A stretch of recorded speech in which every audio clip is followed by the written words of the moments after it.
All right, we're here today on the Gravity Podcast with Rachel Friedman. Rachel, thank you for joining me. Thanks for having me, Brett.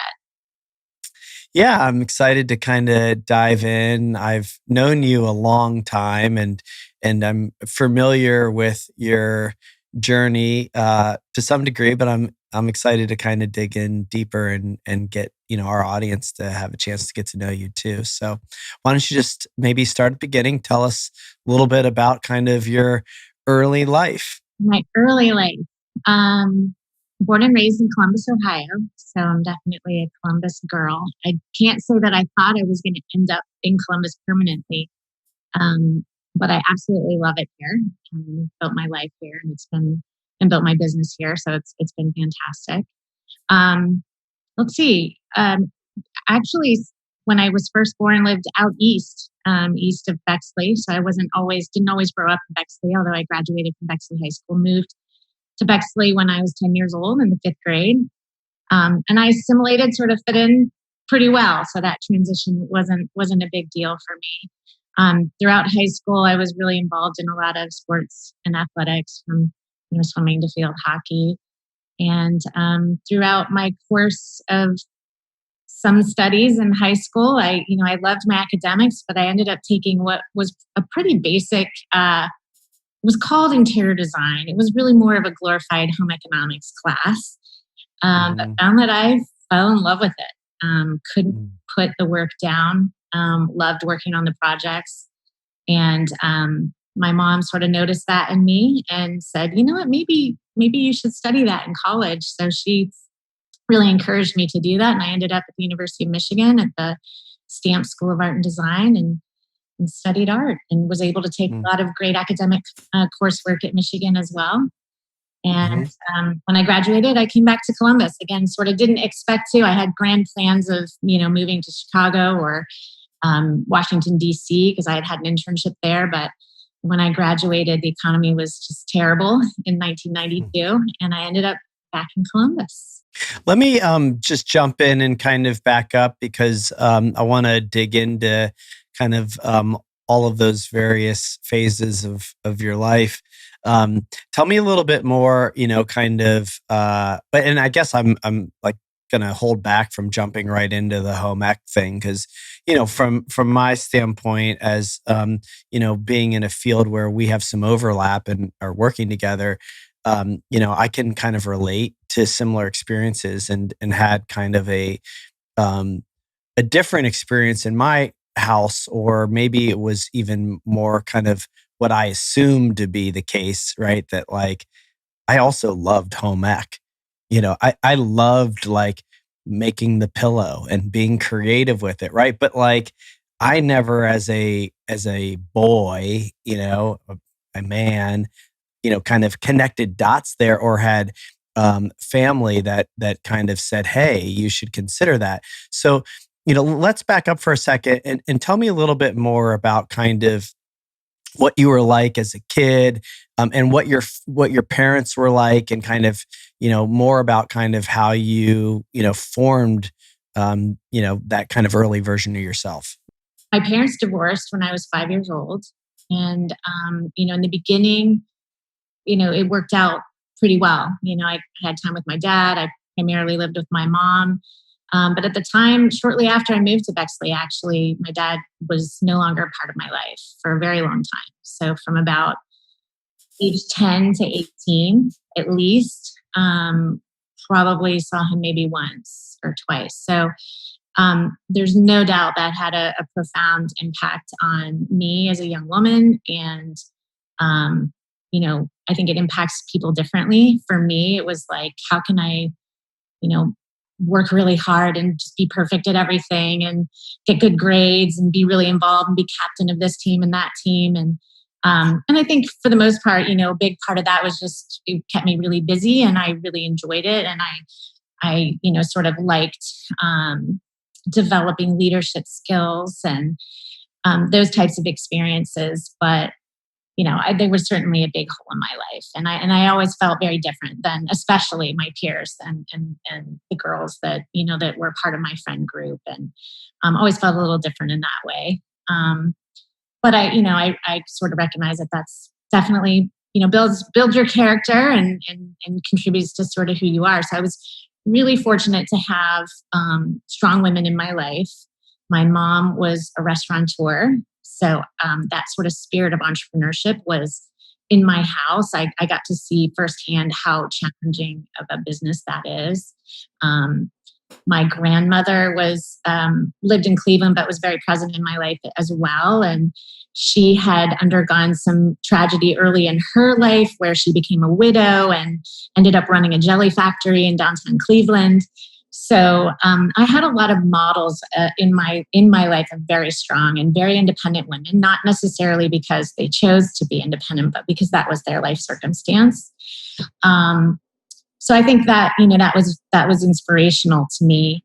And then, as I mentioned, I just had great support from my mom, and I especially reflecting back on that now recognize that other parents may have said, no, look, you're going to the University of Michigan, you're studying something else. Like, we're not going to have the starving artist. And I just feel really grateful that I always had someone in my life who was saying, no, you should really study what you're curious about and what you're really passionate about. And, success is what you define it to be. And, happiness and health are probably the main objectives, right? And so I think I always had just really good perspective as it related to how I was carving out my career and my path and my journey. Mm-hmm. Yeah, and I want to just kind of hear a little bit more, because you've got these kind of, um, I don't know, very different parents, and on one side you have a father who's absent for an important stretch of a young woman's life. And then on the other side, you have these, great role models in your mother and your grandmother. And I think, it's kind of easy as adults now. And I'm sure you've, processed a lot of this to look back and to say what you did, which is that it made you stronger and, served its purpose. And, I've also, been able to kind of see things in that light in my own life. But I'm curious, what did that kind of do to you at that time? I mean, talk a little bit more. You mentioned, that you became somebody that was a high achiever and immersed yourself in sports and academics. But what was the other side of that? Was there anything else that kind of was part of that experience that was hard? No, definitely, definitely. Yeah. It's sort of like, as much as whether you're a child that's a product of divorce, where you hear all the time, like, the kids internalize and somehow feel responsible. I can't say that I really processed that consciously, but I do think certainly there was this sort of sense of shame that, I'll just, even use college, for example, where you have Father's Day weekends. There's always some sort of, or Father's Weekend, there's always some sort of event that highlights the fact that there's someone that's missing from your life. And when it's a death or someone has passed away, that's one thing, and that's extraordinarily hard. But the other is when that person should be at these events in your life and they're absent, and then you feel like, how do you explain that sort of thing? And I think when it's you, there's all this sort of like irrational, but focus on somehow being not good enough or responsible in some way for why, like, well, if this person really loved me, they would be here for this, for me. And just, I think it just, as far as how it affected me as a young woman, I think it was primarily related to my peer group, because, at that time, and I think we always learn as we grow older, things aren't always as they seem, right? But to me, the perception was that everyone had this perfect life. They had the perfect house, and they had the perfect car, and they had the perfect nuclear family. And my family was different. And, and I just always felt a little different in that way. And so I think how it affected me is sometimes I maybe wouldn't open up as much to certain people, or, really let them inside because maybe I was feeling ashamed. Which looking back now, I want to hug that little person and say, like, you have no reason to feel ashamed. But I do think it sort of forces you maybe to keep people a little bit at a distance, at least for me. Say for others. Yeah, and then the not enoughness is also something I want to just kind of, highlight here, because I think that is a common story that gets taken on for a lot of different reasons. And in your case, that would make perfect sense. And it's so unconscious. You're a child, you're not thinking clearly like an adult or have all the perspective, right? So you embody a story, and not enoughness is a common one, and then it can really fuel you to want to be enough, and all of that can be unconscious as well. It doesn't mean that it's all ending up with a bad result, right? Like, you ended up, from what it sounds like, and I know today for sure, but throughout high school and college, being very high achieving in that possible, in part, I guess, to um be enough. Right. Some of those challenges. Absolutely. Yeah. Yeah. Yeah. I think, it's interesting. So I have a peer advisory group like many people do, whether it's through EO or YPO or Vistage. And I will say, I don't know if these are numbers that, are unusually high, but it does seem like a lot of us who have lived a life of entrepreneurship and very driven personalities. A lot of us carry a lot of those you know Yeah. situations or experiences from our childhood, and so I certainly haven't dug into the research on that to know if that is a confirming statistic around entrepreneurs, but it's interesting, and something that we've even talked about as a group. It's just Mhm. something that we all seem to share. Yeah, well, I can tell you without research, or I guess my own research, which is 75 podcasts, that it's pretty common. So, Yeah. let me just kind of fast forward a little bit, as you get into college, and you had said from 10 to 18. So I'm curious, um, about a couple things. I'm curious, at what point do you start to recognize, the not enoughness or the impact, or kind of get a little, more conscious to what's going on here? Does that happen much later in life, or, at some point, kind of as you're starting to get into your, professional career? Tell me a little bit more about what happens there. I do think, it probably in my late 20s, I started to better understand, a little bit more about my past and how that maybe impacts, um, how I think about myself or the relationships that I have. And I think that just, a lot of it just comes with maturity again, sort of also understanding what what is your own definition of success, and that life is a journey, and so I think that became a little bit more clear to me in my late 20s. Certainly having children of my own, I think gave me a lot of perspective, and also I think through the years as well, I think through the eyes of us as children, we're sort of wired to be pretty selfish, in terms of how we look at things. And as I've gotten older too, I think I've been able to also have more empathy for my parents, and have a have a better understanding of, okay, well, what must have been going on in their life, or Hmm. what happened to them when they were children, and Right. how did how have those experiences shaped and formed them and their relationships. And so I think as I've gotten older, I've definitely tried to be more empathetic, and I also feel like I've also focused on being very intentional, and living a really intentional life, especially as it relates to the relationships that I have with my kids.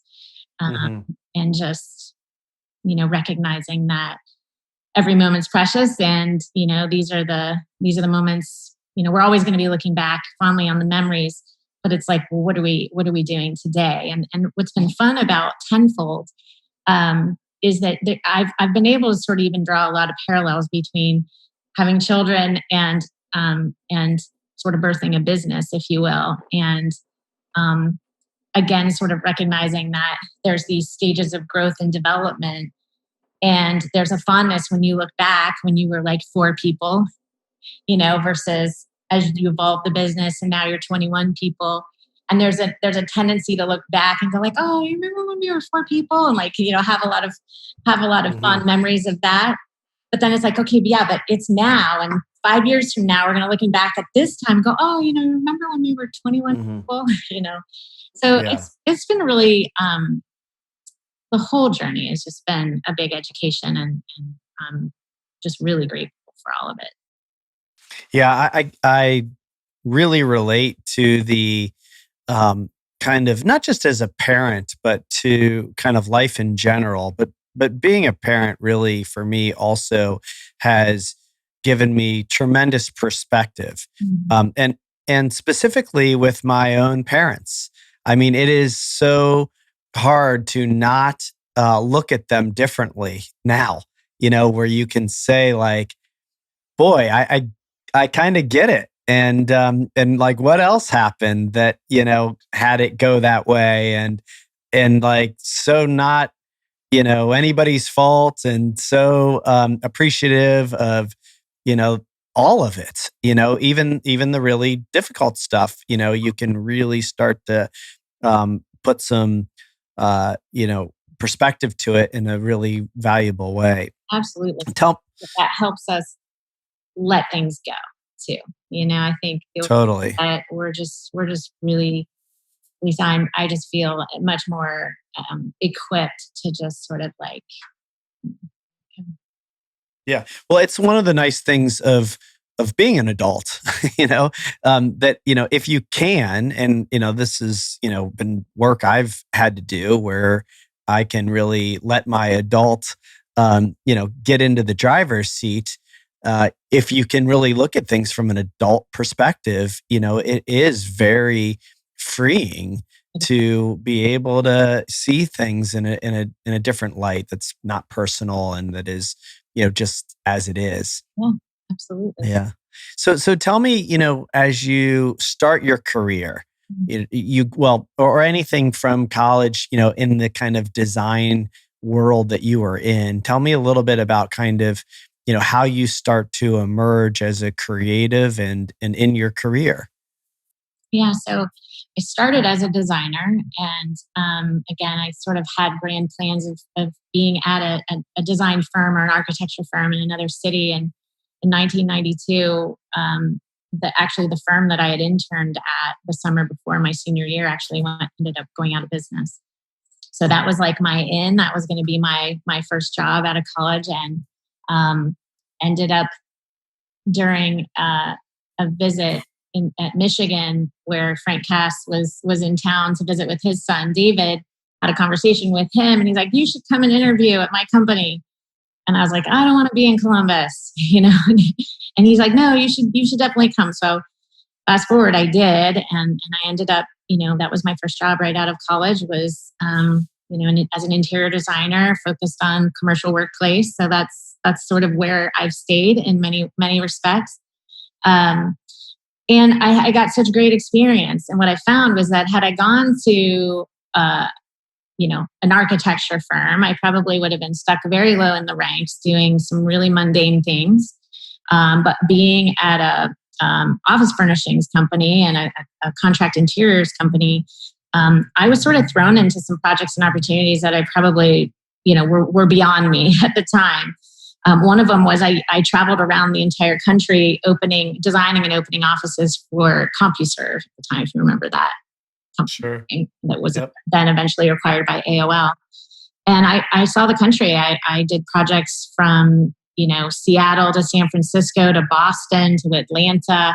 And, while those aren't the most glamorous trips, it was really great for me as a young woman in my 20s to be out there doing that and having success at it and really learning. And so I took every opportunity to learn as much as I could. And what I learned fairly early on in my career, once I left Continental and went to Herman Miller, was that I really had this passion for business that I didn't really know until I was exposed to it, or sort of was awakened in me. So one of the great parts of working with clients on workplace is that you're exposed to so many different businesses and so many different industries and so many different business models. During my time at Herman Miller, when I was managing global accounts, I had a small portfolio of some of Herman Miller's most complex and important either accounts or pursuits.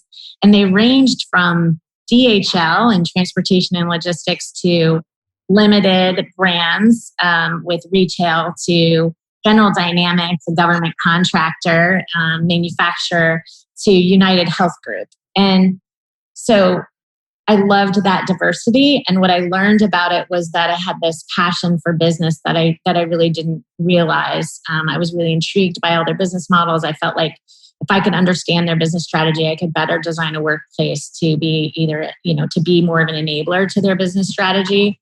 And I was also able to spot then where their workplace was an obstacle to them achieving their goals. So when I was at Herman Miller, they had a fantastic tuition education reimbursement program. And they said, basically on my first day at Herman Miller, we have this program, and if you want to go to Harvard, you can go to Harvard and we'll pay for it. And I was like, sweet, I'm definitely doing that. Not the Harvard part, but I'm definitely going to do that. And so I did. I took advantage of it. I applied, got my MBA at Fisher. And so I was able to, sort of prove to myself, I guess, that, a fine arts degree in design, someone who was proficient at that, could also be operating, in the business world and have a seat at the table and be very comfortable in the boardroom. And so it was a really important step in my career to sort of validate for myself, really, and sort of demystify that I did belong in those meetings and in those places. And so it was a great experience. And then to be able to take both of my educational background and my professional background and sort of pull those two things together to create my business was, really, really super fun. It's not uncommon for people, especially if they do kind of fold into the architecture path or, into corporate America as a creative, to stay a creative and to kind of either not have the interest, desire, and maybe more often than not, the confidence to believe that you can also be a businesswoman. A lot of people kind of see those things, and to some degree, maybe it's true, but I'm curious to hear your perspective. As the people see those things as very different. Even left brain, right brain, right? And I am pretty fascinated with creativity, and I think that the word is often too pigeonholed into the arts, or physical manifestation of creativity, whether that be music or painting or interior design. But I think creation is really like what we're all doing all the time. Yeah. We create our lives, we create our thoughts, we create our experiences, we create everything. And business is really not that different. There are a lot of different elements to it and skills required. But at the end of the day, right? I mean, do you agree that creation is creation? I totally agree. And I'll speak to a couple things on that. The first was, interviewing for MBA school to get in. It was like I felt, first of all, I was one of 3 women in the whole EMBA class.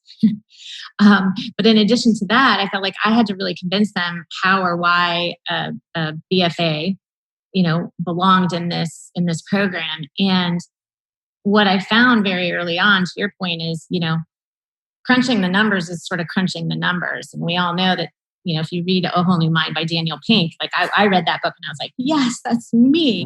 Where he said the new MBA is the MFA. And I was like, oh my God, yes. Mhm. But I think that it's really about what you do with the information, and some of the more, um, it's all about the analysis. It's all about strategy. And I think what I found was that I really was a strategist at heart more than anything else. And that's what I really weave into the creative work that we do, is that it's strategic, it's meaningful, it's intentional, it's smart, it's not just designed for design's sake. And those are some of the things that have really differentiated us as a firm and the things that we do. But here at Tenfold, I mean, we describe ourselves as creators, and it doesn't matter if you're the director of operations, an account director, or if you're a designer. We're all here because we are really passionate about the act of creation, to your point, that there's something about that that really drives us. It's what gets us up in the morning. We talk about inspiring humanity. And I think that there's nothing that inspires humanity more than the act of creation. It's creating something that connects with someone on a human level. It reminds us that we're more alike than we are different, because we have this human emotional experience related to something. So the work that we do, we really talk about creating these goosebump moments for people.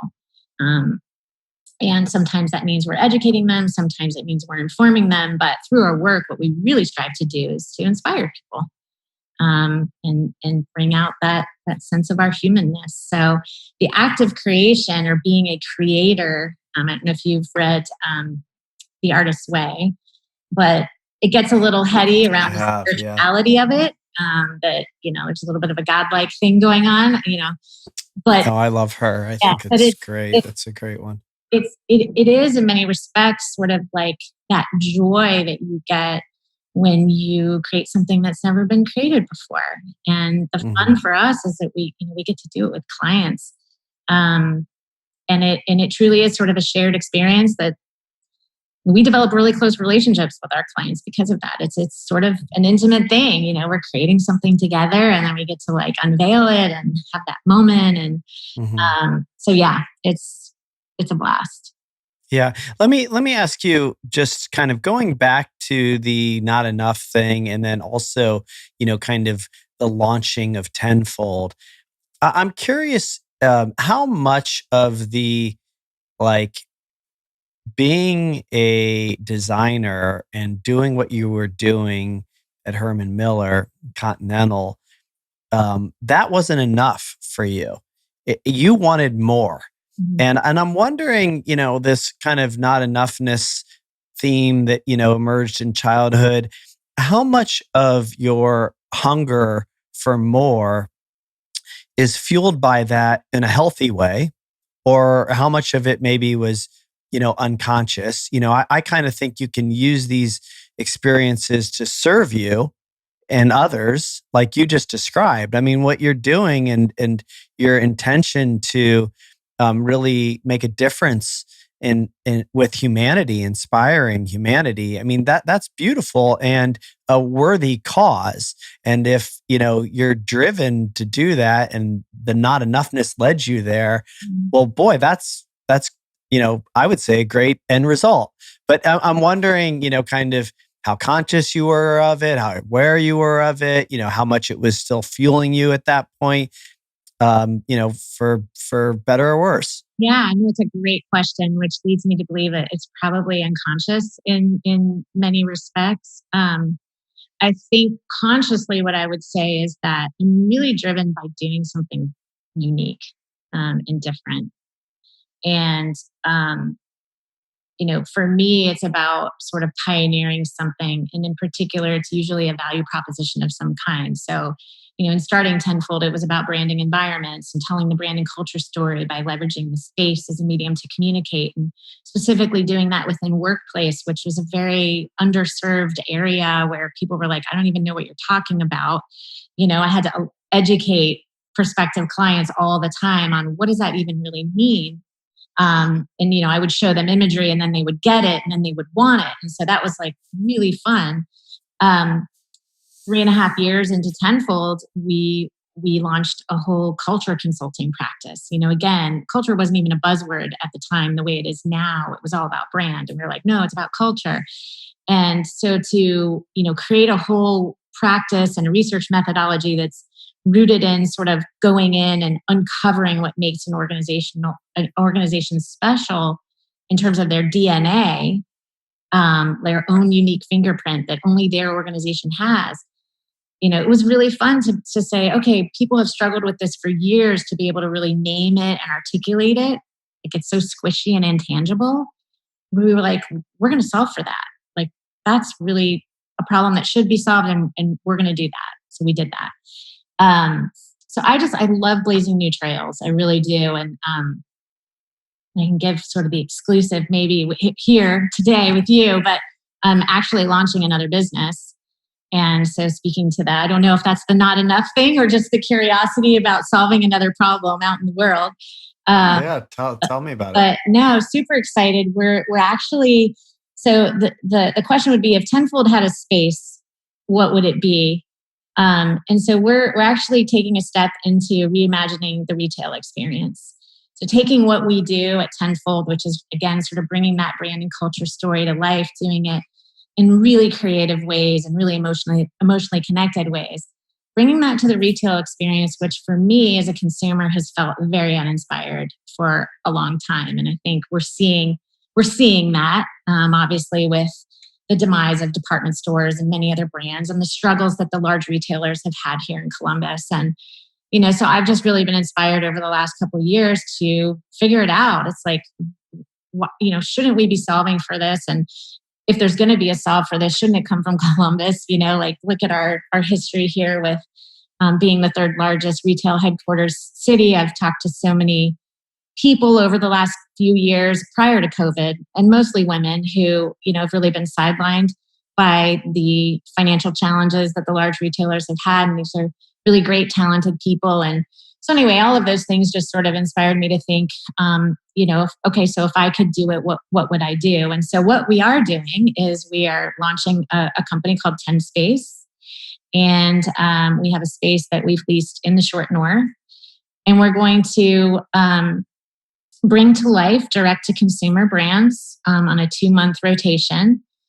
So we'll be, again, sort of celebrating their purpose, their intention, the founder's story, which is fascinating always, and their merchandise and their products and services. But it's really going to be a space that activates that brand, creates a level of intimacy for consumers that they don't necessarily have, especially because many of these brands don't have a brick and mortar.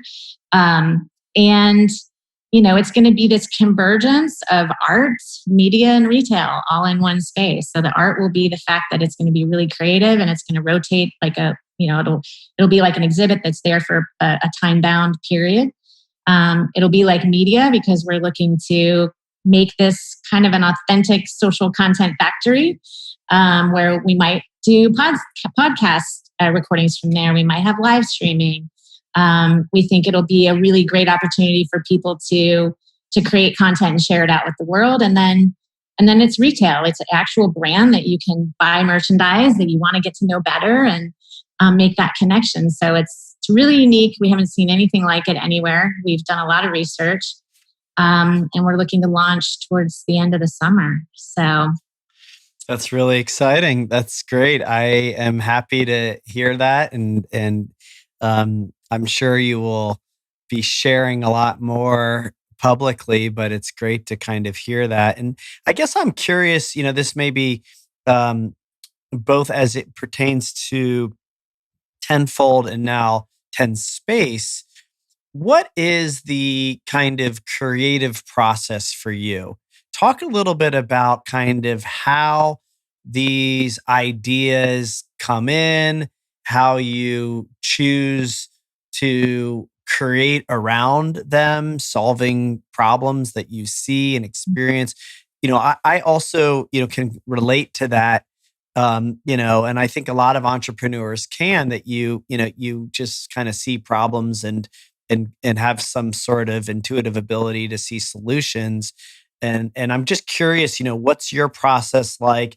And maybe how do you filter out what you're going to say yes to and what you're going to say no to in that process? Well, I'm sure there's people in my life who think that this latest venture is craziness because of how busy I am. but they're all very supportive. So that's important. I think I do think you and I share that, at least from what I've observed with you, Brett. But I think it is seeing opportunities. Sometimes they're problems to solve, but sometimes they're opportunities that people don't even recognize. Like, they're not missing it, but once you explain it to them, they're like, "Ooh, yeah, I want that." And for me, the process is really, it's gotten probably a little more accelerated as I've gotten older, where I'm more aware of when that kind of desire is bubbling up, and then more aware of the ability to lean into it. With TENSPACE, it was really interesting because, obviously this was really coming to fruition during COVID, and it was probably accelerated because of COVID, just in terms of thinking about just how much online shopping everybody's doing. And, is that a fulfilling experience? And how do you differentiate when your feed is just filled with, it's just saturated with ads and you can't really tell one brand from the other, and you just have a desire to know them better. But the other was that, there's all this vacancy because of COVID. And so I guess for me, sometimes it's just like this magnetic pull that I have. And whether I choose to just, let it take me and sort of really lean into it. And I find that the things that I can't stop thinking about are the things that I'm more compelled to do and to solve, and to see that as being, a really challenging but really exhilarating opportunity to grow. And I've found too, as I've gotten older, that my risk tolerance has gotten a little bit better, So, and it's funny because I don't know if you can relate to this too, but it sort of feels like it's a total roller coaster. Like, one minute, you're like terrified and want to be super conservative, and then the next minute, it's like you're like, no, let's open 15 of these. Right. Like, how do you process the fact that you're in both places at nearly the same time? Yeah. So I've gotten a little bit better at getting more comfortable with leaning into the risk, and just saying, you know what, this is one life I get to live, and I don't want to have any regrets, and I don't want to be reckless, but I need to, be okay with taking some chances too. Okay, so tell maybe the audience what it's like, or what you would advise a young woman in particular who has aspirations to be their own boss and to create in the way that you are. I think I'm curious about kind of your comfort to do that, kind of going back to the point, I made earlier about, the home ec thing. Was it stereotypically easier for you at all to kind of do it in this lane because society kind of, for some reason, accepts that more? Or was it also still really difficult to, to lead in the way that you have as a woman? And I hate that I'm even asking that question, but I'm wondering, along the way, did you experience either not being taken seriously, or even just the challenges that might be inherent as a parent and as a CEO? Maybe you could just speak a little bit to that experience and provide some guidance and advice for people that are interested in following a similar path. My experience as a woman, I've been really fortunate. I don't feel like I've been marginalized in any way. Having said that, I really have taken all this on my own, and I do often read and hear about the challenges that women have raising funds for certain types of investments and businesses. So because I haven't really pursued that route, I don't know if I would have felt differently and had a different experience. But in all my interactions, and mostly they are with men, related to the work that we do, because we are working with a lot of large companies, a lot of small companies too, but we're often working at the most senior level, and oftentimes, we're working with a lot of men.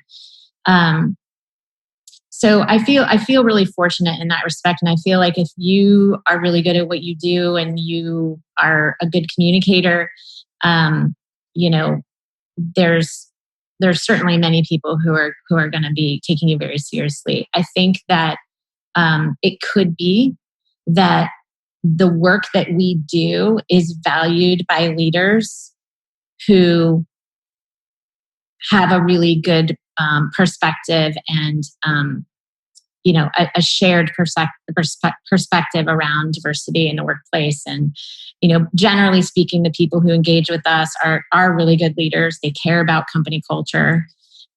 So it could be that I've sort of surrounded myself with company that shares my values, I guess, for lack of a better word. Mm-hmm. I will say, managing the work-life balance, and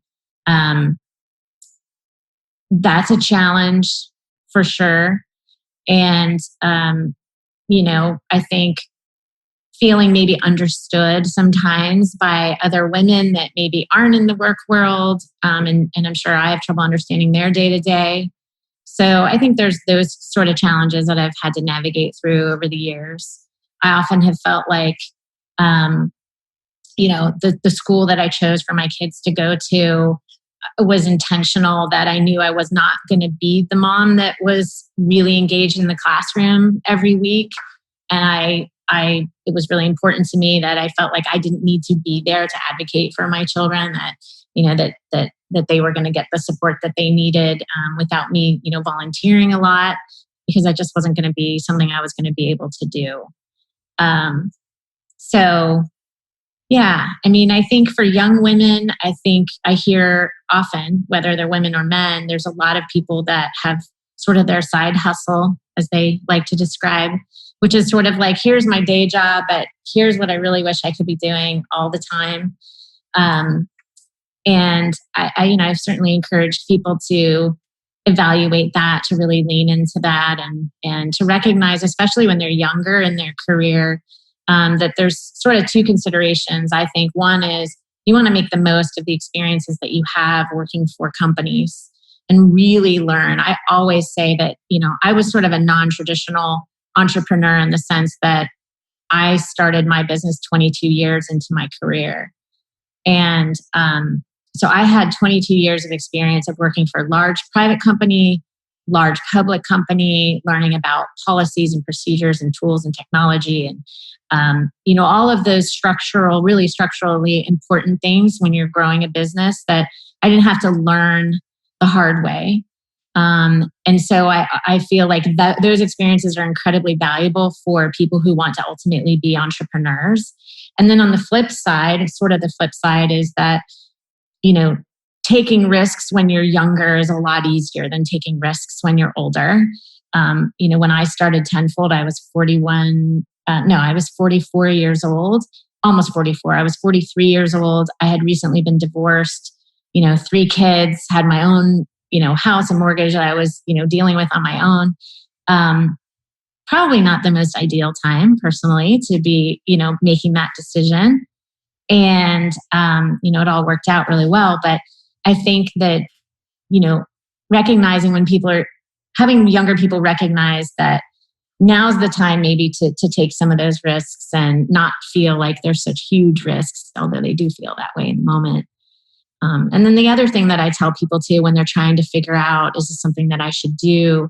Something that was really helpful for me when I was going through that process was really uncovering, getting down into the layers and peeling back the onion on, are the fears that I have rooted in reality, or are they irrational fears? So when I decided to start Tenfold, my fear was that I was going to be homeless with 3 children.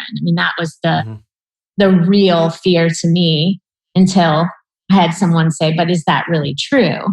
And I was like, yeah, it could be true. And then just more questionings like, well, if this fails, are you employable? Yes, I'm employable. Okay, well, so if you're employable, what's the worst thing that's going to happen if this crashes and burns? And at the end of the day, what I realized was that sort of the worst case scenario was that I might have to move. Yeah, I might have to sell my house and move. And so I went from, okay, I might have to sell my house and move, compared to homeless on the street with 3 kids, right? That vision. And I realized that this is worth the risk for me. And it isn't that, and yes, that wouldn't be ideal, but it's not the worst thing in the world. So I think oftentimes we're held back by our fears, and we're held back by fears that aren't rooted in reality. When we really begin and ask the question, is that true? Yeah, I think that's really great. I think it's a great place for us to land. It's really sound advice. And I like the fact that you're kind of really transparently sharing what your fears were, even though they were irrational, they were real to you. And that is a very real thing for people that do have a lot of fear. I've experienced that myself. And, look, I think there are these different paths where you have seen your corporate experience and your 20 plus years prior to Tenfold really serving you and building your skills. And then there's also the don't let fear, let it take 22 years to do it if you want to do it. That's right? Exactly right. That's exactly. And there's both paths can, lead you to the same spot, and I was 16 years before I started my business. And, I don't think I could have done it any time sooner, right. For me. Sort of works out the way it's supposed to. But I think what's really interesting about it too is, and doing podcasts like this remind me, that's a lesson that I learned that pops up consistently, right? So yeah, I'm getting ready to launch TENSPACE. What are the fears? What are the feelings that I'm experiencing? And are they rooted in reality? So is the fear that I'm going to do this and it's going to sink the whole ship? Okay, is that a real fear? And really diving in to understand that so that you're not continually held back in your journey from doing different things. And so it's great to be mindful of that. Whenever you're feeling stressed or worried or anxious, is just asking yourself, is what you're experiencing actually rooted in reality? Yeah, great. It's a great question to ask.